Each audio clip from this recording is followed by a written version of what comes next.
ಓಂ ಶ್ರೀ ಗುರುಬಸವಲಿಂಗಾಯ ನಮಃ. ಬಸವನ ಬೆಳಕೆ ಎಲ್ಲಾಡಿ ಬಂದೆ, ಭಾರತವೆಲ್ಲ ಸುತ್ತಾಡಿ ಬಂದೆ.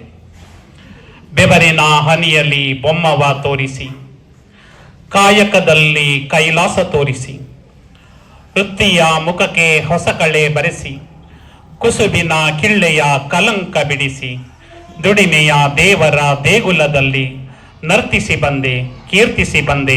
ಬಸವನ ಬೆಳಕೆ ಎಲ್ಲಿಗೆ ಮುಂದೆ, ವಿಶ್ವವೆಲ್ಲವೂ ನನ್ನದೇ ಎಂದೆ. ಕರ್ನಾಟಕದ ಸಾಂಸ್ಕೃತಿಕ ನಾಯಕ ವಿಶ್ವಗುರು ಬಸವಣ್ಣನವರನ್ನ ಸ್ಮರಿಸಿರುವಂತಹ ನಾಡಿನ ಹೆಸರಾಂತ ಕವಿಗಳಾದಂತಹ ಸಿದ್ದಯ್ಯ ಪುರಾಣಿಕರವರ ಈ ಕವಿತೆಯನ್ನ ಸ್ಮರಿಸಿ, ಈ ದಿನ JSS ಕಲಾ ವಾಣಿಜ್ಯ ಮತ್ತು ವಿಜ್ಞಾನ ಕಾಲೇಜು OT ರಸ್ತೆ ಮೈಸೂರು ವತಿಯಿಂದ NSS ಶಿಬಿರ ಶ್ರೀ ಕ್ಷೇತ್ರ ಕೆಂಡಗಣ್ಣ ಸ್ವಾಮಿ ಗದ್ದಿಗೆಯಲ್ಲಿ ನಡೀತಾ ಇದೆ. ಈ ಕಾರ್ಯಕ್ರಮದಲ್ಲಿ ಉಪಸ್ಥಿತರಿರುವಂತಹ ವೇದಿಕೆಯಲ್ಲಿರುವಂತಹ ಎಲ್ಲ ಗಣ್ಯರಿಗೆ ಶರಣಾರ್ಥಿಗಳನ್ನು ಸಮರ್ಪಿಸಿ, ಈ ಕಾರ್ಯಕ್ರಮವನ್ನು ಕಣ್ತುಂಬಿಕೊಳ್ಳುತ್ತಿರುವಂತಹ ತಮಗೂ ಕೂಡ ಶರಣಾರ್ಥಿಗಳು. ಇಂದು ನಾನು ನಿಂತಿರುವ ಕ್ಷೇತ್ರ, ನೀವು ಕುಳಿತಿರುವ ಕ್ಷೇತ್ರ ಸಾಮಾನ್ಯ ಕ್ಷೇತ್ರವಲ್ಲ. ಇದು ಶ್ರೀ ಕೆಂಡಗಣ್ಣ ಸ್ವಾಮಿಗಳವರ ಗದ್ದಿಗೆ. ಏಕೆಂದರೆ ಶ್ರೀ ಕೆಂಡಗಣ್ಣ ಸ್ವಾಮಿಗಳವರು ತಿರುಗಾಡಿದಂತಹ ಸ್ಥಳ ಇದು. ಮತ್ತೆ ಶ್ರೀ ಮಲೆ ಮಹದೇಶ್ವರರು ಕೂಡ ತಿರುಗಾಡಿದಂತಹ ಸ್ಥಳ. ಮಲೆ ಮಹದೇಶ್ವರರ ಐಕ್ಯ ಆಗಿರೋದು ಮಲೆ ಮಹದೇಶ್ವರ ಬೆಟ್ಟ ಆದ್ರೂ ಕೂಡ ಮಲೆ ಮಹದೇಶ್ವರರು ಶ್ರೀಶೈಲದಿಂದ ಬಂದು ಇದೇ ಮಾರ್ಗವಾಗಿ ಭೀಮನ ಕೊಲ್ಲಿಗೆ ಹೋಗ್ತಾರೆ. ಹೋಗಬೇಕಾದ್ರೆ ಈ ಸ್ಥಳವನ್ನ ಸ್ಪರ್ಶ ಮಾಡಿ ಹೋಗಿದ್ದಾರೆ. ಅಂತಹ ಒಂದು ಒಳ್ಳೆಯ ಸ್ಪರ್ಶ ಸ್ಥಳದಲ್ಲಿ ನಾವಿದ್ದೇವೆ. ಮತ್ತೆ ಈ ಸ್ಥಳ ಅಂದ್ರೆ ನನಗೂ ಕೂಡ ಒಂದು ರೀತಿ ಮಾತಾಡೋದಕ್ಕೆ ರೋಮಾಂಚನ ಆಗ್ತದೆ. ಯಾಕಂದ್ರೆ ನಾನು ಕೂಡ ಈ ಒಂದು ಕೆಂಡಗಣ್ಣ ಸ್ವಾಮಿ ಗದ್ದಿಗೆಯ ಪಕ್ಕದಲ್ಲಿರುವಂತಹ 4 ಕಿಲೋಮೀಟರ್ ದೂರದಲ್ಲಿರುವಂತಹ ಚಾಮನಹಳ್ಳಿ ಉಂಡಿ ಅಂತ ಇದೆ, ಆ ಗ್ರಾಮದವನು. ಇಲ್ಲೇ ನಮ್ಮ ಹಿಂದೆ ಕುಳಿತಿದ್ದಾರೆ ರವಿಕುಮಾರ್ ಅಂತ. ಅವರು ನಾವೆಲ್ಲ ಆತ್ಮೀಯ ಸ್ನೇಹಿತರು. ಅವರೆಲ್ಲ ಶಿಕ್ಷಕರಾಗಿ ನಾವು ಕೆಲಸವನ್ನ ಮಾಡಿದಂತಹ ಸ್ಥಳ, ಒಟ್ಟಿಗೆ ಊಟ ಮಾಡಿದಂತಹ, ಬೋಧನೆ ಮಾಡಿದಂತಹ ವ್ಯಕ್ತಿತ್ವದವರು. ಈ ಒಂದು ಸ್ಥಳ ಅಂದ್ರೆ ಒಂದು ವಿಶೇಷವಾದಂತಹ ತತ್ವ ನಮಗೆ ನೆನಪಾಗುತ್ತೆ. ಯಾಕಂದ್ರೆ ಇಲ್ಲಿ ಇರುವಂತಹ ಬೋರ್ವೆಲ್ ಇದೆಯಲ್ಲ, ಈ ಬೋರ್ವೆಲ್ ಈಗ್ಲಿಂದಲ್ಲ, ನಾನು ಚಿಕ್ಕವನಾಗಿದ್ದಾಗ 1ನೇ ತರಗತಿ 2ನೇ ತರಗತಿ ಓದಬೇಕಾದ್ರೂ ಕೂಡ ಈ ದೇವಸ್ಥಾನವನ್ನ ದರ್ಶನ ಮಾಡಕ್ ಬರ್ತಾ ಇದ್ದು. ಆ ಬೋರ್ವೆಲ್ ಅಲ್ಲಿ ನೀರು ಕುಡಿದು ಹೋಗುವಂತದ್ದು ಕೂಡ ನೆನಪಾಗತ್ತೆ. ಅಂತಹ ಒಂದು ನೆನಪಿನ ಸ್ಥಳ ಇದು. ಇಲ್ಲಿನ ಮಣ್ಣಿಗೆ ನೆನಪಿದೆ, ಇಲ್ಲಿನ ಗಾಳಿಗೆ ಸಾಕ್ಷಿ ಇದೆ. ಅಂತಹ ಒಂದು ಪವಿತ್ರವಾದ ನೆಲದಲ್ಲಿ ನಾನು ಈ ದಿನ ವಚನ ಸಾಹಿತ್ಯ ಮತ್ತು ವೈಚಾರಿಕತೆ ಅನ್ನುವ ಒಂದು ವಿಷಯದ ಬಗ್ಗೆ ಕೆಲವೇ ನಿಮಿಷಗಳಲ್ಲಿ, ಯಾಕಂದ್ರೆ ನೀವು ಕೂಡ ಉಡುಗೆ ತೊಡುಗೆಗಳನ್ನ ಹಾಕಿಕೊಂಡು ಅಭಿನಯವನ್ನ ಮಾಡೋದಕ್ಕೆ ಕಾತರರಾಗಿದ್ದೀರಾ. ಈ ಕಾತರರಾಗಿರುವಂತಹ ಸಂದರ್ಭದಲ್ಲಿ ಸಂತೋಷವಾಗಿರೋಣ. ಗೊತ್ತಾಯ್ತಲ್ಲ, ಕಿತ್ತೂರು ಒನಕೆ ಓಬವ್ವ ಎಷ್ಟೊಂದು ನಗುಮುಖದಿಂದ, ನಾನು ಪ್ರಾರಂಭದಿಂದ ನೋಡ್ತಾ ಇದ್ದೀನಿ, ಒನಕೆ ಓಬವ್ವ ಎಷ್ಟೊಂದು ನಗುಮುಖದಿಂದ ಕುಳಿತಿದ್ದಾಳೆ ಅಂದ್ರೆ ಅದು ನೋಡೋದಿಕ್ಕೆ ಖುಷಿ ಆಗತ್ತೆ. ಆ ರೀತಿ ಇರಬೇಕು. ನಾವೇನು ಮಾಡ್ತೀವಿ, ತಲೆಗೆ ಭಾರ ಇಟ್ಕೊಂಡು, ಏನು ನಮ್ಮ ಸಿದ್ದರಾಮಯ್ಯನವರಾಗ್ಬೋದು ಮತ್ತೆ DK ಶಿವಕುಮಾರ್ ಅವರಾಗ್ಬೋದು, ಪಂಚ ಕಲ್ಯಾಣ ಯೋಜನೆಗಳನ್ನ ತಂದಿದ್ದಾರೆ ಅಲ್ವಾ? ಯಾವ ಯೋಜನೆ? 5 ಯೋಜನೆಗಳು. ಒಂದು ಶಕ್ತಿ ಯೋಜನೆ, ಮತ್ತೊಂದು ಗೃಹಲಕ್ಷ್ಮಿ ಯೋಜನೆ, ಮತ್ತೊಂದು ಗೃಹ ಜ್ಯೋತಿ ಯೋಜನೆ, ಮತ್ತೊಂದು ಅನ್ನಭಾಗ್ಯ, ಮತ್ತೊಂದು ಅಲ್ಲ ನಮ್ಮ ವಿದ್ಯಾರ್ಥಿಗಳಿಗೆ ಯುವನಿಧಿ 5 ಯೋಜನೆಗಳಿದೆ. ಆ 5 ಯೋಜನೆಗಳನ್ನ ಜಾರಿ ತರಬೇಕು ಅಂದ್ರೆ ಸಾವಿರಾರು ಕೋಟಿ ಖರ್ಚು ಮಾಡ್ತಾ ಇದ್ದಾರೆ. ಅವ್ರು ಯಾವತ್ತಾದ್ರೂ ತಲೆ ಮೇಲೆ ಕೈ ಹಾಕ ಕುಳಿತಿದ್ದಾರ? ಮುಖ್ಯಮಂತ್ರಿಗಳಾಗ್ಬೋದು, ಉಪಮುಖ್ಯಮಂತ್ರಿಗಳು ತಲೆ ಮೇಲೆ ಕೈ ಹಾಕೊಂಡು ಕುಳಿತಿದ್ದೀರಾ? ಸಂತೋಷವಾಗಿ ಮಾತಾಡ್ತಾ ಇದ್ದಾರೆ. ನೀವ್ ಯಾಕೆ ಅಷ್ಟೊಂದು ಸೀರಿಯಸ್ ಆಗಿ ಕೂತ್ಕೊಂಡಿದ್ದೀರಾ? ನಗುವಾಗಿರಿ, ಖುಷಿಯಾಗಿರಿ. ಇವತ್ತಿನ ದಿನ, ನಾಳೆ ನಮ್ಮ ಜೀವನ ಹೋಗ್ತಾ ಇದೆ ಅಂದ್ರೂ ಕೂಡ ಇವತ್ತು ನಾವು ಸವಿದು, ಈ ಕ್ಷಣವನ್ನ ಸವಿದು ನಾಳೆ ಹೋಗೋದಕ್ಕೆ ತಯಾರಾಗಿರ್ಬೇಕು ಹೊರತು ಯಾವತ್ತು ಕೂಡ ನಾವು ಯಾವತ್ತು ತಲೆ ಮೇಲೆ ಕೈ ಹಾಕೊಂಡು ಕುಳಿತುಕೊಳ್ಬಾರ್ದು. ಆಗುತ್ತಲ್ಲ? ಸಂತೋಷವಾಗಿರ್ತೀರಲ್ಲ? ಈ ಒಂದು NSS ಶಿಬಿರನೇ ಒಂದು ವಿಶೇಷವಾದದ್ದು. ಗೊತ್ತಾಯ್ತಲ್ಲ? ಪ್ರೇಮ ಮತ್ತು ಸೇವೆ ದೇವರಾಜ್ಯದ 2 ಸುವರ್ಣ ದ್ವಾರಗಳು ಅಂತ ಕರೀತಾರೆ. ನೀವು ಪ್ರೀತಿಯಿಂದ ಸೇವೆ ಮಾಡೋಕ್ ಬಂದಿದ್ದೀರಾ ಅಂತ ಅನ್ಕೊಂಡಿದ್ದೀನಿ ಅಲ್ವಾ? ಇಷ್ಟಪಟ್ಟು ಬಂದಿದ್ದೀರಾ, ಕಷ್ಟಪಟ್ಟು ಬಂದಿದ್ದೀರಾ? ಅಲ್ವಾ? ಇಷ್ಟಪಟ್ಟು ಬಂದಿರೋದ್ರಿಂದ ಎಲ್ಲ ನೀವು ಎಷ್ಟು ದಿನ ಇರ್ತೀರಾ. ನಮ್ಮಲ್ಲಿ ಸಂತೋಷ್ ಕುಮಾರ್ ಎಷ್ಟೊಂದು ಸಂತೋಷವಾಗಿರ್ತಾರೆ ನೋಡಿ, ಅವ್ರ ಹೆಸರು ತಕ್ಕಾಗೆ ಸಂತೋಷವಾಗೇ ಇರ್ತಾರೆ. ಅವರು ಪ್ರತಿದಿನ ಸ್ಟೇಟಸ್ ನೋಡ್ತಾ ಇರ್ತೀನಿ, ಒಂದಲ್ಲ ಒಂದು ಕಾರ್ಯಕ್ರಮಗಳಲ್ಲಿ ಮಾಡ್ತಾ ಇರ್ತಾರೆ. ಯಾವತ್ತೂ ಕೂಡ ಅವರು ಬೇಸರ ಪಟ್ಕೊಂಡದ್ದು ನಾನು ನೋಡ್ಲೇ ಇಲ್ಲ. ಅದೇ ರೀತಿ ನಾವು ಯಾವಾಗಲೂ ಕೂಡ ಬಂದ ಕ್ಷಣಗಳನ್ನ ಪ್ರೀತಿಯಿಂದ ಅನುಭವಿಸೋಣ.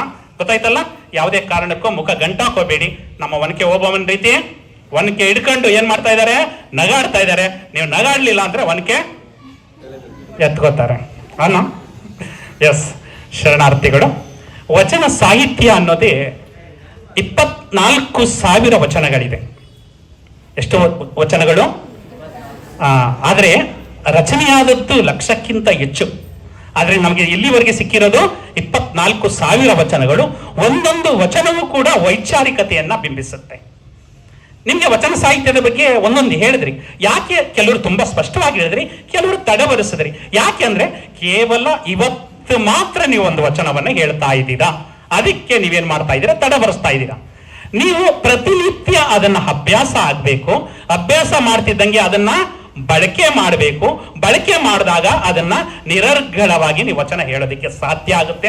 ಎಲ್ಲೋ ಒಂದು ದಿನ ವೇದಿಕೆಗೋಸ್ಕರನೋ ಅಥವಾ ನಮ್ಮ ಶಿಬಿರದಲ್ಲಿ ನಮ್ಮ ಸಂತೋಷ್ ಸರ್ ನಮ್ಗೊಂದು ಟಾಸ್ಕ್ ಕೊಟ್ಟಿದ್ದಾರೆ, ಆ ಟಾಸ್ಕ್ ಅನ್ನ ಮಾಡೋದಕ್ಕೋಸ್ಕರ ನಾನು ವಚನ ಹೇಳ್ತೀನಿ ಅಂದ್ರೆ ಆಗೋದಿಲ್ಲ.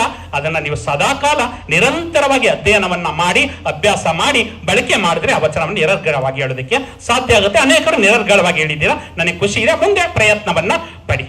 ಅರ್ಥ ಆಯ್ತಲ್ಲ? ಈ ವಚನ ಸಾಹಿತ್ಯದ ಬಗ್ಗೆ ಹೆಚ್ಚು ಅಧ್ಯಯನ ಮಾಡಬೇಕು ಅಂದ್ರೆ ಪ್ರತಿಯೊಬ್ಬರು ಕೂಡ ಮೊಬೈಲ್ ಇದ್ದೇ ಇದೆ ಅಲ್ಲ? ಊಟ ಬಿಟ್ಟು ಇದ್ದೇವೋ, ಆದ್ರೆ ಮೊಬೈಲ್ ಬಿಟ್ಟು ಇರೋದಿಕ್ಕೆ ಸಾಧ್ಯ ಆಗೋದೇ ಇಲ್ಲ ಅಲ್ಲ? ಮೊಬೈಲ್ ಬಿಟ್ಟಿರಕ್ಕಾಗುತ್ತಾ? ಇಲ್ಲ. ಈಗೆಲ್ಲ ಬಂದ್ಬಿಟ್ಟಿದೆ. ಅರ್ಥ ಆಯ್ತಲ್ಲ? ಹೆಂಡತಿ ಏನಾದ್ರು ಮೊಬೈಲ್ ನೋಡ್ತಾ ಇದ್ರೆ ನಾನಲ್ಲ ನಿನಗೆ ಮೊದಲನೇ ಗಂಡ ಯಾವುದು ಅಂತ ಹೇಳ್ತೀವಿ? ಮೊಬೈಲ್ ಅಂತ ಹೇಳ್ತೀವಿ. ಗಂಡ ಏನಾದ್ರು ಮೊಬೈಲ್ ನೋಡ್ತಾ ಇದ್ರೆ ನಾನಲ್ಲ ನಿನಗೆ ಮೊದಲನೇ ಹೆಂಡತಿ ಯಾವುದು? ಮೊಬೈಲ್ ಅಂತ ಹೇಳ್ತೀವಿ. ಅಷ್ಟರ ಮಟ್ಟಿಗೆ ನಮ್ಮ ಜೀವನದ ಅವಿಭಾಜ್ಯ ಅಂಗವಾಗ್ಬಿಟ್ಟಿದೆ ಯಾವುದು? ಮೊಬೈಲ್. ಅಂತಹ ಮೊಬೈಲ್ ಮುಖಾಂತರ ನಾವು ವಚನ ಸಾಹಿತ್ಯವನ್ನು ಅಧ್ಯಯನ ಮಾಡಬಹುದು. ವಚನ ಸಂಪುಟ ಅಂತ ಬರುತ್ತೆ.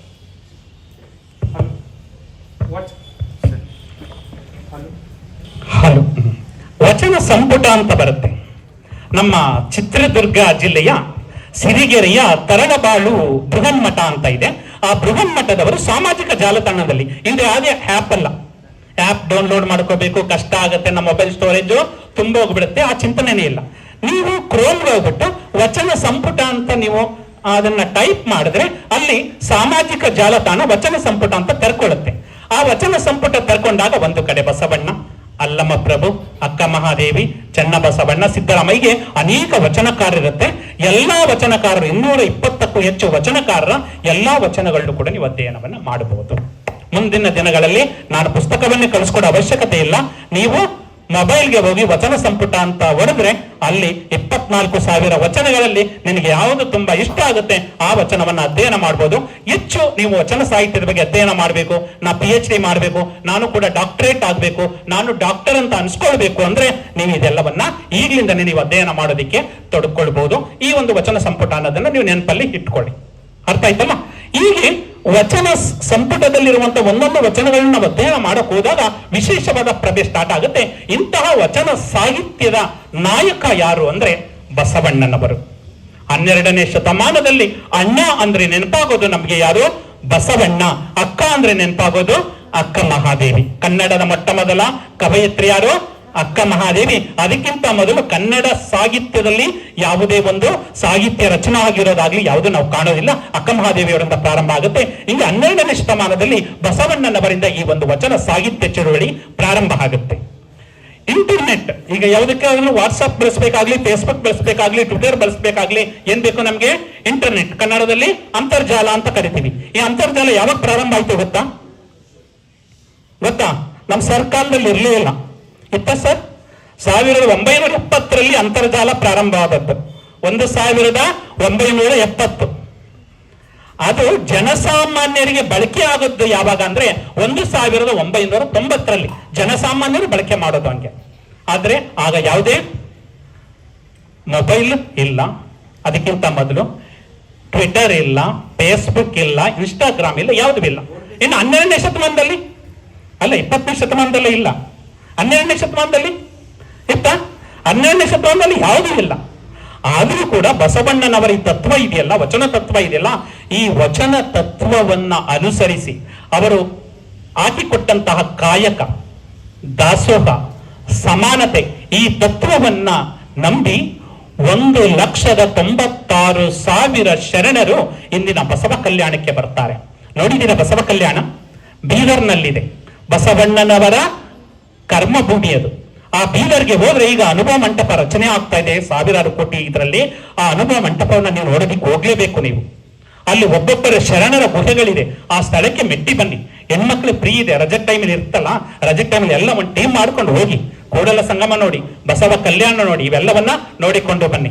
ಒಂದು ಯೋಜನೆಯನ್ನ ಸದುಪಯೋಗ ಪಡಿಸ್ಕೊಳ್ಳಿ. ಯಾವ ಯೋಜನೆ? ಬಸ್ಸದ ಶಕ್ತಿ ಯೋಜನೆ ಅಲ್ವಾ? ಶಕ್ತಿ ಯೋಜನೆಯನ್ನ ಸದುಪಯೋಗ ಪಡಿಸ್ಕೊಳ್ಳಿ ಮಕ್ಕಳ.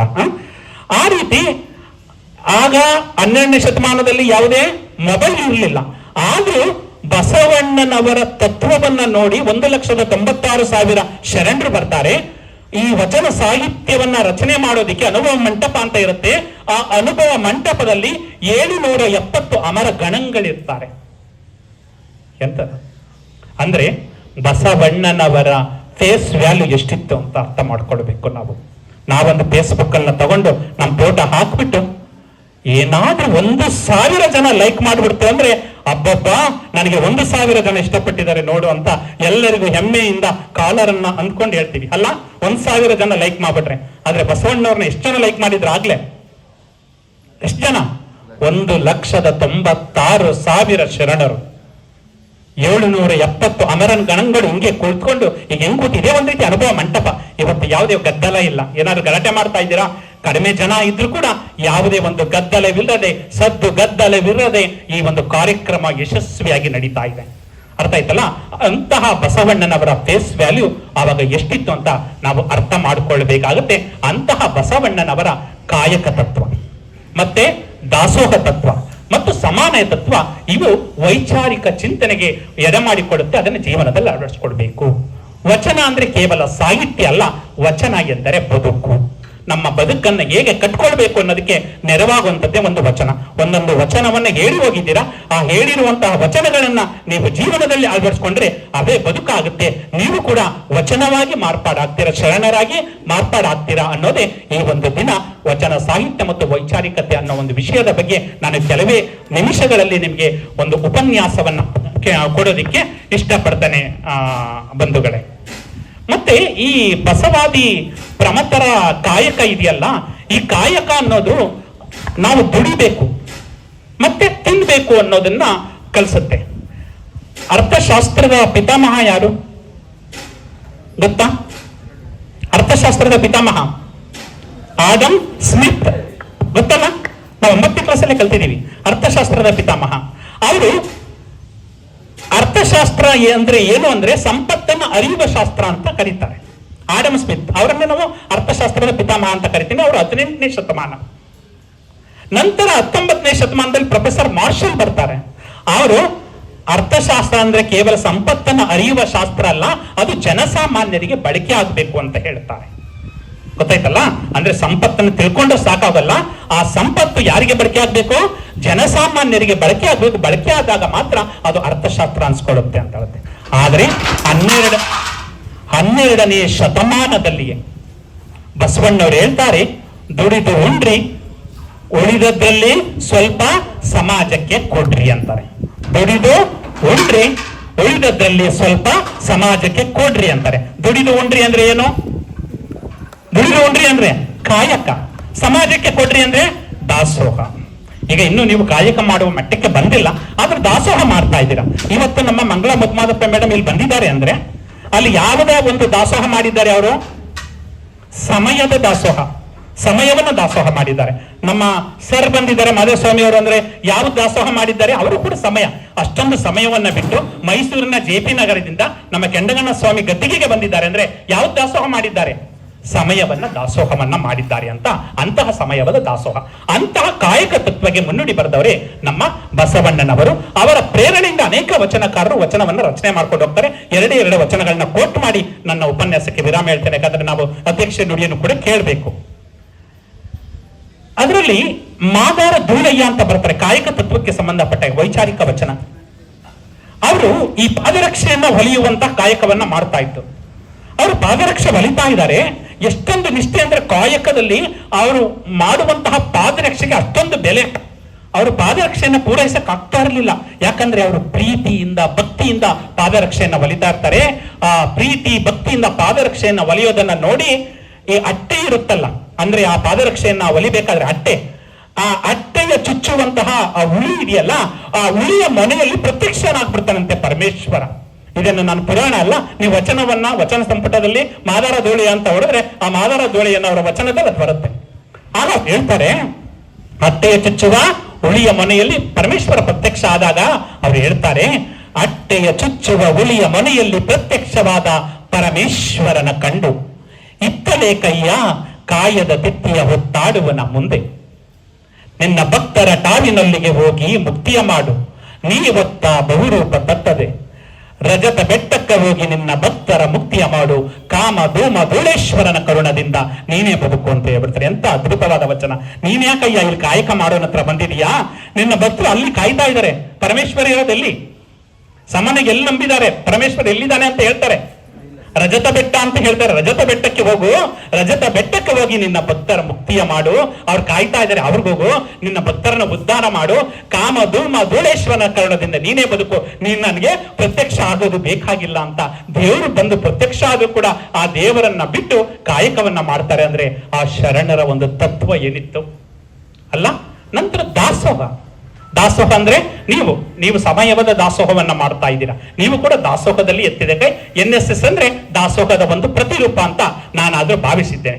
ಇನ್ನು ಮೂರನೆಯದು ಸಮಾನತೆ ಅಂದಾಗ ಇಲ್ಲಿ ಯಾರಾದ್ರೂ ಭೇದ ಭಾವ ಇದೆಯಾ ನಮ್ಮಲ್ಲಿ? ನಾನು ಒಂದೇ, ನೀವು ಒಂದೇ ಅಲ್ವಾ? ಎಲ್ಲರೂ ಕೂಡ ಒಂದೇ. ಇವ ನಾರವ ಎನಿಸದೆ ಇವ ನಮ್ಮವ ಎನಿಸುವಂತ ಪ್ರತಿಯೊಬ್ಬರನ್ನು ಕೂಡ ಒಬ್ಬರಾಗಿ ಒಪ್ಪಿಕೊಳ್ಳುವಂತಹ ಗುಣ ಬಸವಣ್ಣನವರಲ್ಲಿತ್ತು. ಅದಕ್ಕೆ ಬಸವಣ್ಣವರನ್ನ ಹೇಳ್ತಾರೆ, ಬಸವನೆಂದರೆ ಯಾರು ಬಿಜ್ಜಳನ ಕರಣಿಕನೇ, ಬಸವನೆಂದರೆ ಯಾರು ಬಿಜ್ಜಳನ ಕರಣಿಕನೇ, ಬಿದ್ದವರ ನೆತ್ತಲಿಕೆ ದುಡಿದ ಶಿವಯೋಗಿ, ಬಿದ್ದವರ ನೆತ್ತಲಿಕೆ ದುಡಿದ ಶಿವಯೋಗಿ, ಅನುಭಾವದೆತ್ತರಕ್ಕೆ ಕಾಯಕವ ತಂದಾತ, ಅನುಭಾವದೆತ್ತರಕ್ಕೆ ಕಾಯಕವೇ ತಂದಾತ, ಬಸವನೆಂದರೆ ತತ್ವ ಮುದ್ದು ರಾಮ, ಬಸವನೆಂದರೆ ತತ್ವ ಮುದ್ದು ರಾಮ. ನಮ್ಮ ಮೈಸೂರಲ್ಲಿ ಪ್ರೊಫೆಸರ್ KC ಶಿವಪ್ಪ ಅಂತ ಇದ್ದಾರೆ. ಆ ಶಿವಪ್ಪ ಅವರು ಮುದ್ದುರಾಮ ಅನ್ನೋದ್ರಲ್ಲಿ ಅನೇಕ 4 ಸಾಲಿನ ಚೌಪದಿಗಳನ್ನ ಬರ್ಕೊಂಡು ಹೋಗ್ತಾರೆ. ಅದರಲ್ಲಿ ಬಸವನೆಂದರೆ ಯಾರು ಬಿಜ್ಜಳನ ಕರಣಿಕನೇ ಅಲ್ಲ, ಬಿದ್ದವರ ನೆತ್ತಲಿಕೆ ಬಂದ ದುಡಿದ ಶಿವಯೋಗಿ ಅಂತ ಹೇಳ್ತಾರೆ. ಅಂತಹ ಒಂದು ಬಸವ ತತ್ವ, ಆ ಬಸವಣ್ಣನವರು ಸಮಾನತೆ, ಪ್ರತಿಯೊಬ್ಬರನ್ನು ಕೂಡ ಒಪ್ಕೋತಾರೆ. ಯಾವುದೇ ಜಾತಿಯನ್ನ ನೋಡ್ಲಿಲ್ಲ, ಯಾವುದೇ ಧರ್ಮವನ್ನ ನೋಡ್ಲಿಲ್ಲ, ಯಾವುದೇ ಲಿಂಗವನ್ನ ನೋಡ್ಲಿಲ್ಲ. 33 ಮಹಿಳೆಯರಿಗೆ ಅಲ್ಲಿ ಅವಕಾಶವನ್ನ ಕೊಟ್ಟು 33 ಮಹಿಳೆಯರು ವಚನ ಸಾಹಿತ್ಯವನ್ನ ರಚನೆ ಮಾಡ್ತಾರೆ. ಅಂದ್ರೆ ಆಗಿನ ಕಾಲದಲ್ಲಿ ವೈಚಾರಿಕತೆಗೆ ಮುನ್ನುಡಿಯನ್ನ ಬರೀತಾರೆ ನಮ್ಮ ಬಸವಣ್ಣನವರು. ಅಂತಹ ವಚನಗಳನ್ನ ನೀವು ಜೀವನದಲ್ಲಿ ಅಳವಡಿಸ್ಕೊಳ್ಳಿ. ದೇವರು ಅಂದ್ರೆ ಸುಮ್ಮನೆ ಹುಡುಕುವುದಾ ಹೋಗ್ಬೇಡಿ. ದೇವರು ಎಲ್ಲಿರ್ತಾನೆ? ನಮ್ಮ ಹೃದಯದಲ್ಲಿರ್ತಾನೆ, ನಮ್ಮ ಮನಸ್ಸಿನಲ್ಲಿರ್ತಾನೆ, ನಮ್ಮ ನಗುವಿನಲ್ಲಿರ್ತಾನೆ. ಅರ್ಥ ಆಯ್ತಲ್ಲ? ಅಂತಹ ಒಂದು ನೆನಪಾಗ್ತಾ ಇದೆ. ಯಾರು? ನಮ್ಮ ಜಮಖಂಡಿಯವರು, ನಿಮ್ಮ ಸ್ನೇಹಿತರು ಈಶ್ವರ್ ಮಂಟೂರ್. ಇವರ ಜನ್ಮಭೂಮಿ ಇದೆಯಲ್ಲ ಜಮಖಂಡಿಯ ಪಕ್ಕದಲ್ಲಿ ಮಧುರಕಂಡಿ ಅಂತ, ಅಲ್ಲಿ ಈಶ್ವರ್ ಮಂಟೂರ್ ಅಂತ ಪಾಪ 49 ವರ್ಷಕ್ಕೆ ತಮ್ಮ ಜೀವನದ ಯಾತ್ರೆಯನ್ನು ಮುಗಿಸ್ಬಿಟ್ರು. ಆ ಒಂದು ಘಟನೆಯನ್ನು ಹೇಳಿ ಇದನ್ನ ಮುಗಿಸ್ತೇನೆ.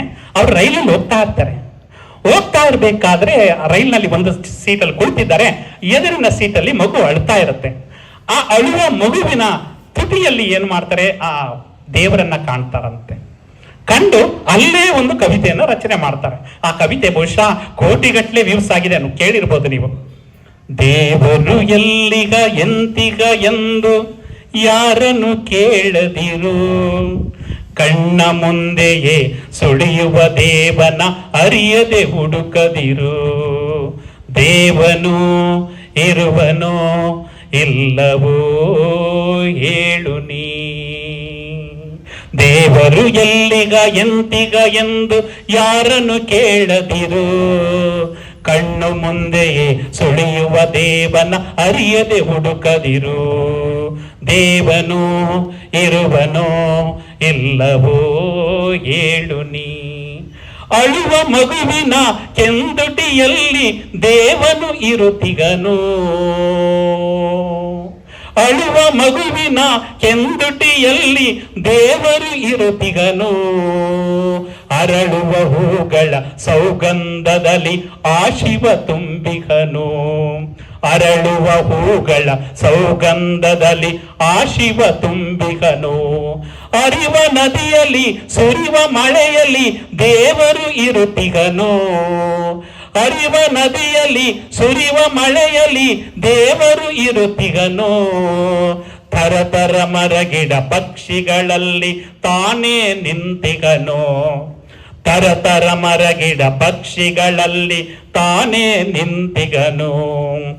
ದೇವನು ಇರುವನೋ ಇಲ್ಲವೋ ಹೇಳು ನೀ. ದೇವರು ಇದಾನ ಇಲ್ವೋ? ಇದಾನೆ. ಎಲ್ಲಿ? ನಮ್ಮ ಬೀಸುವಂತಹ ಗಾಳಿಯಲ್ಲಿ ಇದ್ದಾನೆ ಅಲ್ವಾ? ಆ ಒಂದು ಚಂದ್ರನ ಬೆಳದಿಂಗಳಿನಲ್ಲಿ ದೇವರನ್ನ ಕಾಣ್ತಾ ಇದ್ದೀವಿ. ನಿಮ್ಮ ನಗುವಿನಲ್ಲಿ ಕಾಣ್ತಾ ಇದ್ದೀವಿ.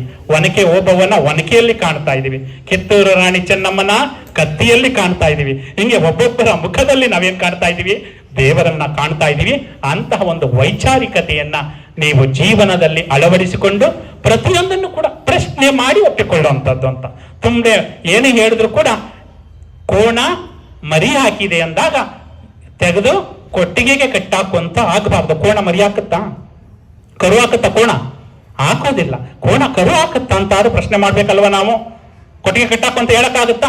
ಆ ರೀತಿ ಎಲ್ಲವನ್ನು ಕೂಡ ಒಂದು ರೀತಿ ಪ್ರಶ್ನೆ ಮಾಡಿ ಅದು ಒಳ್ಳೆಯದಾದ್ರೆ ಒಪ್ಕೊಳ್ಳೋಣ, ಕೆಟ್ಟದಾದ್ರೆ ಬಿಟ್ಟು ಬಿಡೋಣ ಅಂತ ಹೇಳ್ತಾ ಇವತ್ತು ನಮ್ಮ ಸಂತೋಷ್ ಕುಮಾರ್ ಸರ್ ಅವರು NSS ಕ್ಯಾಂಪ್ ಜೊತೆಗೆ ಕಳೆದ ವರ್ಷನೂ ಕೂಡ ಇದೇ ಒಂದು ಸ್ಥಳದಲ್ಲಿ ನಾವು ಈ ಒಂದು ವಚನ ಸಾಹಿತ್ಯದ ಬಗ್ಗೆ ಮತ್ತೆಲ್ಲೂ ಇದ್ರ ಕಳೆದ ವರ್ಷ ಯಾರಾದ್ರೂ ಇಲ್ಲಿರೋರು ಇದ್ದೀರಾ? ಪರವಾಗಿಲ್ಲ, ಒಂದ್ 3-4 ಜನ ಇದ್ದೀರಾ. ಮರ್ತ್ಯ ಲೋಕವೆಂಬುದು ಕರ್ತಾರನ ಕಮ್ಮಟ ಅನ್ನೋ ಒಂದು ವಿಷಯದ ಬಗ್ಗೆ ಇಲ್ಲಿ ಉಪನ್ಯಾಸವನ್ನ 1 ಗಂಟೆ ನೀಡಿದ್ದೆ. ಈ ಸಲ 1 ಗಂಟೆ ಹೇಳ್ತೀನಿ ಅಂತ ಭಯ ಬೇಡ, ಇನ್ನು 1 ನಿಮಿಷದಲ್ಲಿ ನಾನು ಮುಗಿಸ್ತೇನೆ. ಇಂತಹ NSS ಶಿಬಿರದಡೆಗೆ ವಚನಗಳ ನಡಿಗೆ ನಾವು ಮಾಡಬೇಕು. ನಿಮ್ಮಲ್ಲಿರುವಂತಹ ಎಲ್ಲಾ ಮಕ್ಕಳ ಬಾಯಲ್ಲಿ ಕೂಡ ವಚನವನ್ನ ಕೇಳಬೇಕು ಅನ್ನೋ ಒಂದು ಸದಾಶಯವನ್ನ ಇಟ್ಕೊಂಡು ಬಂದೆ. ಆ ಒಂದು ಆಶಯದಿಂದ ಮಕ್ಕಳು ಕೂಡ ವಚನ ಹೇಳಿದ್ದಾರೆ, ನಾವು ಕೂಡ ಮಾತಾಡಿದ್ದೀವಿ. ನಮ್ಮ ಅಧ್ಯಕ್ಷೆಯ ನುಡಿಯ ಮುಖಾಂತರ ಈ ಒಂದು ಕಾರ್ಯಕ್ರಮದ ಮೆರುಗು ಇನ್ನೂ ಕೂಡ ಹೆಚ್ಚಾಗುತ್ತೆ. ಇಲ್ಲಿರುವಂತಹ ಮಂಗಳ ಮೇಡಮ್ ಇದಾರಲ್ಲ, ಆ ಮೇಡಮ್ ತುಂಬಾ ವಿಶೇಷವಾದಿ. ಅದು ಹೆಣ್ಣು ಮಕ್ಕಳನ್ನ ಕಂಡ್ರೆ ತುಂಬಾ ಪ್ರೀತಿ. ಅದು ಗಂಡು ಮಕ್ಕಳು ಇಲ್ಲ ಅನ್ಬೇಡಿ, ಗಂಡು ಮಕ್ಕಳನ್ನು ಕಂಡ್ರು ಕೂಡ ಪ್ರೀತಿ. ಅವರ ಶಾಲೆಗೆ ಕಾಲೇಜಿನಲ್ಲಿ ಯಾವುದೇ ಮಕ್ಕಳು ಕೂಡ ಫೀಸ್ ಇಲ್ಲ ಅಂತ ಬಂದ್ರೆ ಅವರೇ ಸ್ವಂತ ಫೀಸನ್ನ ಕಟ್ಟಿ ಅನೇಕ ಮಕ್ಕಳಿಗೆ ಒಂದು ರೀತಿ ತಾಯಿ ಆಗಿದ್ದಾರೆ. ಗೊತ್ತಾಯ್ತಲ್ಲ? ಅಂತಹ ಒಂದು ತಾಯಿ ಹೃದಯವನ್ನ ನೀವು ಈ ಒಂದು ಇದರಲ್ಲಿ ಕಾಣ್ತಾ ಇದ್ದೀರಿ. ಇವತ್ತು ಎಲ್ಲ ವಚನ ಹೇಳಿದ್ದೀರಾ. ಇಡೀ ನಮ್ಮ ಕೆಂಡಗಣ್ಣ ಸ್ವಾಮಿ ಗದ್ದಿಗೆಯ ಈ ಸುತ್ತ ಸುಳಿದಾಡುವಂತಹ ಗಾಳಿಯೇ ಏನಾಗಿದೆ? ವಚನ ಗಾಳಿಯಾಗಿ ಮಾರ್ಪಟ್ಟಿದೆ. ಇವತ್ತು ಇಲ್ಲಿ ನೀವು ವಚನ ಹೇಳಿದಿರಲ್ಲ, ಉಸಿರಾಗಿ ಏನಾಗ್ತಾ ಇರುತ್ತೆ? ತೇಲೋಗ್ತಾ ಇರುತ್ತೆ. ಆ ತೇಲುವಂತಹ ಗಾಳಿ ಏನಾಗಿದೆ? ಇವತ್ತು ವಚನಮಯವಾಗಿದೆ. ಯಾಕಂದ್ರೆ ನಮ್ಮ ವಚನ ಕೋಗಿಲೆ ಹಾಡಿದ್ದಾರೆ ಅಲ್ಲ, ವಚನಕ್ಕಾಗಿದೆ ಎಷ್ಟು ಸುಶ್ರಾವ್ಯವಾಗಿ ಹಾಡಿದ್ದಾರೆ. ಆ ಸುಶ್ರಾವ್ಯ ಹಾಡಿದಂತಹ ಕೋಗಿಲೆ, ಆ ಕೋಗಿಲೆಯ ಮಧುರ ಕಂಠದಿಂದ ಏನಾಗಿದೆ? ಇಡೀ ನಮ್ಮ ಕೆಂಡಗಣ್ಣ ಸ್ವಾಮಿ ಗದ್ದಿಗೆ ಕ್ಷೇತ್ರ ಒಂದು ಮಧುರವಾದ ಧ್ವನಿಯಲ್ಲಿ, ವಚನದ ಧ್ವನಿಯಲ್ಲಿ, ಇಂಪಾದ ಧ್ವನಿಯಲ್ಲಿ ಬೆರೆತು ಇಡೀ ಕ್ಷೇತ್ರವೇ ಒಂದು ಆಧ್ಯಾತ್ಮಿಕ ನೆಲೆಯಲ್ಲಿ ನೆಲೆಗೊಂಡಿದೆ. ನಮ್ಮನ್ನು ಎಲ್ಲಿ ಕರ್ಕೊಂಡೋಯ್ತು? 900 ವರ್ಷಗಳ ಹಿಂದಕ್ಕೆ ಕರ್ಕೊಂಡೋಗಿದೆ. ಎಷ್ಟನೇ ಶತಮಾನಕ್ಕೆ? 12ನೇ ಶತಮಾನಕ್ಕೆ ಕರ್ಕೊಂಡೋಗಿದೆ. ಆದುದರಿಂದ ಇನ್ನೊಂದು ಸ್ವಲ್ಪ ವಚನಮಯ ಆಗ್ಬೇಕು ಅನ್ನೋ ಆಸೆ ಅಂದ್ರೆ ನೀವು ನನ್ನ ಜೊತೆ ಒಂದು ಧ್ವನಿ ಗುಡಿಸ್ಬೇಕು. ಒಂದು ವಚನವನ್ನ ಹೇಳ್ಕೊತೀನಿ. ನೀವು ಕಲಿಯಕ್ ಹೋಗ್ತಾ ಇದ್ರೆ, ವಚನ ಕಲಿಯಕ್ ಹೋದ್ರಿ, ಕೆಲವರು ಬರ್ಲೇ ಇಲ್ಲ, ಕೆಲವು ಪದ ಉಚ್ಚಾರಣೆ ಮಾಡೋದಕ್ಕೆ ಕಷ್ಟಪಟ್ರು. ಆಗ ಕಷ್ಟಪಡ್ತಾ ಇದ್ದಾರೆ, ಆಗ್ತಾ ಇಲ್ಲ. ಅದಕ್ಕೆ ಏನ್ ಮಾಡ್ಬೇಕು? ಎಲ್ಲಕ್ಕೂ ಜೊತೆ ಪ್ರಯತ್ನ ಪಡೋಣ. ಪ್ರಯತ್ನದ ಜೊತೆಗೆ ಯಾರ ಆ ಪರಶಿವನ ಅನುಗ್ರಹ ಬೇಕು. ಆ ಪರಶಿವನ ಅನುಗ್ರಹಕ್ಕೆ ಒಂದೇ ಒಂದು ವಚನವನ್ನ ಹೇಳ್ಕೊಟ್ಟು ಅದನ್ನ ನೀವು ಯಾವ ಕಷ್ಟ ಆಗುತ್ತೆ ಆ ಕಷ್ಟ ಆದಾಗ ಈ ವಚನವನ್ನ ನಮ್ಮ ಕುಮಾರಸ್ವಾಮಿ ಸರ್ ಹೇಳ್ಕೊಟ್ಟಿದ್ರು. ಈ ವಚನವನ್ನ ನಾನು ಹೇಳಿದ್ರೆ ಯಾವುದು ಕೂಡ ಏನಾಗುತ್ತೆ? ಹೂವಿನ ರೀತಿ ಸುಲಭ ಆಗುತ್ತೆ, ಹೂವಿನ ಎತ್ತುವ ರೀತಿ ಹಗುರ ಆಗುತ್ತೆ ಅಂತ ಹೇಳಿ ಆ ವಚನವನ್ನ ಎಲ್ಲ ನನ್ನ ಜೊತೆ ಹೇಳ್ಬೇಕು. ಹೇಳ್ತೀರಲ್ಲ? ನೀನೊಲಿದಡೆ ಧ್ವನಿ ಸಾಕಾಗಲ್ಲ. ಕೆಂಡಗಣ್ಣ ಸ್ವಾಮಿ ಗದ್ದಿಗೆಯಲ್ಲಿ ಇರತ್ ನಾವು. ಕೆಂಡಗಣ್ಣ ಸ್ವಾಮಿಗಳು ಐಕ್ಯ ಕ್ಷೇತ್ರ ಇದು. ಗೊತ್ತಾಯ್ತಲ್ಲ, ಅವರು ಜೀವಂತ ಸಮಾಧಿ ಹೊಂದಿರುವಂತಹ ಸ್ಥಳ, ಅಲ್ಲಿ ಅವರು ಆಲಿಸ್ಬೇಕು ಈ ವಚನವನ್ನ. ಹೇಳ್ತಿರಲ್ಲ, ಗಟ್ಟಿಯಾಗಿ ಹೇಳ್ಬೇಕು. ನೀ ನೊಲಿದಡೆ, ವೆರಿ ಗುಡ್, ಕೊರಡು ಕೊನರುವುದಯ್ಯ, ನೀ ನೊಲಿದಡೆ ಬರಡು ಹಯನಹುದಯ್ಯ, ನೀ ನೊಲಿದಡೆ ವಿಷವೆಲ್ಲ ಅಮೃತಬಹುದಯ್ಯ, ನೀ ನೊಲಿದಡೆ ಸಕಲ ಪಡಿ ಪದಾರ್ಥವು ಇದಿರಲ್ಲಿರ್ಪುವು ಕೂಡಲ ಸಂಗಮ ದೇವ. ಅರ್ಥ ಆಯ್ತಲ್ಲ? ನೀ ನೊಲಿದಡೆ ಕೊರಡು ಕೂಡ ಕುನರುತ್ತೆ, ಒಣಗಿರುವಂತಹ ಮರನು ಕೂಡ ಚಿಗರುತ್ತೆ ಅಲ್ಲ. ನೀ ನೊಲಿದಡೆ ವಿಷವು ಕೂಡ ಏನಾಗುತ್ತೆ, ಅಮೃತವಾಗುತ್ತೆ.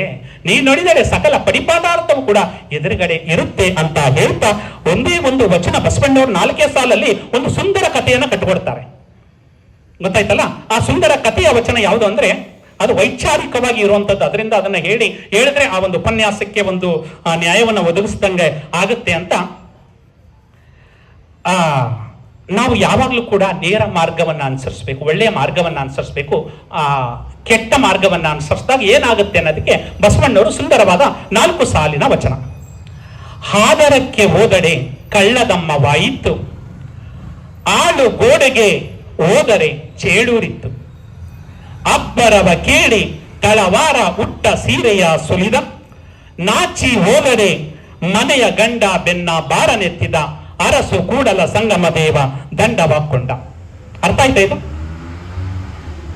ಒಬ್ಬ ಮದುವೆಯಾಗಿರುವಂತಹ ಹುಡುಗಿ ತನ್ನ ಗಂಡನನ್ನ ಬಿಟ್ಟು ಬೇರೆಯವನ ಹತ್ರ ಒಂದು ಆಳು ಗೋಡೆಯಲ್ಲಿ ಅವನನ್ನ ಸಂಧಿಸಕ್ಕೆ ಹೋಗ್ತಾಳೆ. ಆದರಕ್ಕೆ ಹೋದರೆ ಕಳ್ಳದಮ್ಮವಾಯಿತು. ಅಂದ್ರೆ ಕಳ್ಳದಮ್ಮ ಅಂದ್ರೆ ಅದು ಇಡಿಯ ಹೋದ ನಾಣ್ಯ, ಕೋಟ ನೋಟ್ ಅಂತಾರಲ್ಲ, ಆ ಕೋಟ ನೋಟ್ ಹಿಡಿತಾ ಏನ್ ಮಾಡ್ತಾರೆ, ನೋಟ್ ತಗೊಳಕ್ ಹೋದ್ರೆ ನಮ್ಮನ್ನ ಏನ್ ಮಾಡ್ತಾರೆ, ಜೈಲ್ಗೆ ಹಾಕ್ತಾರೆ.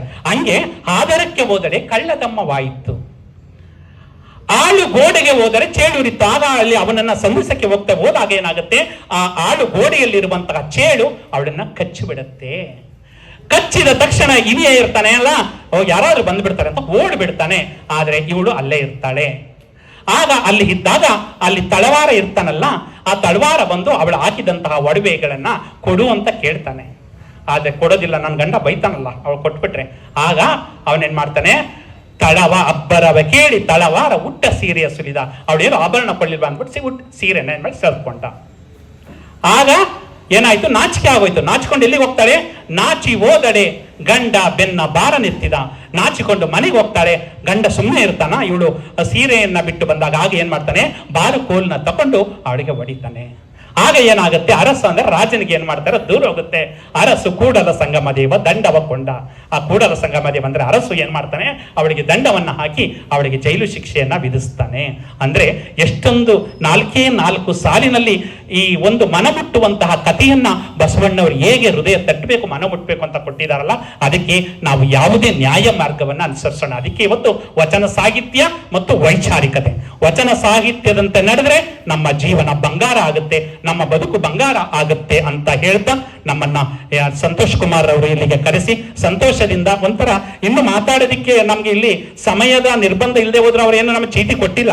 ಕೆಲವರು ಚೀಟಿ ಕೊಡ್ತಾರೆ, ಇಷ್ಟೇ ಸಮಯದಲ್ಲಿ ನಿಲ್ಲಿಸಬೇಕು, ಇಷ್ಟೇ ಸಮಯದಲ್ಲಿ ಇಲ್ಲಿ ಮಾತನಾಡಿಸ್ಬೇಕು ಅಂತ. ನಮ್ಮ ರವಿಕುಮಾರ್ ಸರ್ ಕೂಡ ನಾವೇ ಕರ್ಕೊಂಡು ಹೋಗೋದ್ರಿಂದ ಅವರಿಂದನೂ ಕೂಡ ನಮ್ಗೆ ಯಾವುದೇ ನಿರ್ಬಂಧ ಇಲ್ಲ, ಮಾತಾಡಿ ಅಂತ ಹೇಳ್ತಾರೆ. ಆದ್ರೂ ಕೂಡ ನಮ್ಮ ಅಧ್ಯಕ್ಷೀಯ ನುಡಿ ಮತ್ತೆ ನಿಮ್ಮ ಒಂದು ವೇಷಭೂಷಣವನ್ನ ನಾವು ನೋಡ್ಬೇಕಲ್ಲ, ಆ ನೋಡಿ ಹೋಗ್ಬೇಕಾಗಿರೋದ್ರಿಂದ ನಾನು ಈ ಒಂದು ವಚನ ಸಾಹಿತ್ಯ ಮತ್ತು ವೈಚಾರಿಕತೆ ಇದನ್ನ ಜೀವನದಲ್ಲಿ ಅಳವಡಿಸ್ಕೊಳ್ಳಿ, ವಚನದಂತೆ ಬದುಕಿ ನೀವು ಮಾಡುವಂತ ಕೆಲಸವನ್ನು ನ್ಯಾಯ ಮಾರ್ಗದಲ್ಲಿ ಮಾಡಿದಾಗ ಆ ಬರುವಂತಹ ಸಿರಿ ಅದು ಯಾವ ರೂಪದಲ್ಲಿ ಬರುತ್ತೆ ಅಂತ ಹೇಳ್ತಾ ಹೊರಡುವೆ ನಾನು ಹೊರಡುವೆ ಮುಂದೆ, ಬರುವುದು ವಿಶ್ವವು ನನ್ನಯ ಹಿಂದೆ, ಅವರಿವರೆಂಬನೆ ಎಲ್ಲರೂ ಒಂದೇ, ಎಲ್ಲರಿಗಿರುವನು ಒಬ್ಬನೇ ತಂದೆ, ಬರುವೆನು ಭೂಮಿಯನ್ನು ಬೆಳಗಿ ಬಸವನ ಬೆಳಕೆ ಎಲ್ಲಾಡಿ ಬಂದೆ, ಭಾರತವೆಲ್ಲ ಸುತ್ತಾಡಿ ಬಂದೆ ಅಂತ ಹೇಳ್ತಾ ಆ ಬಸವನ ಬೆಳಕು ಈ ಶ್ರೀ ಕೆಂಡಗಣ್ಣ ಸ್ವಾಮಿಗಳವರ ಗದ್ದಿಗೆಯಲ್ಲಿ ಬೆಳಕಾಗಿದೆ.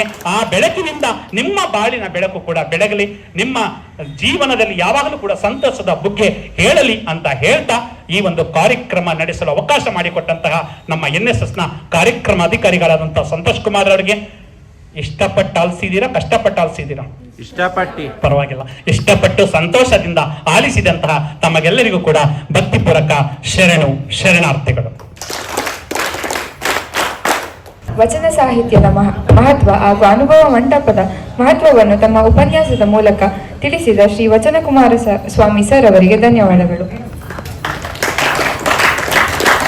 ನಮ್ಮ ಕಾಲೇಜಿನ NSS ಘಟಕದ ವತಿಯಿಂದ ವಚನಕುಮಾರ ಸ್ವಾಮಿ ಸರ್ ಅವರಿಗೆ ಗೌರವ ಸಮರ್ಪಣೆ.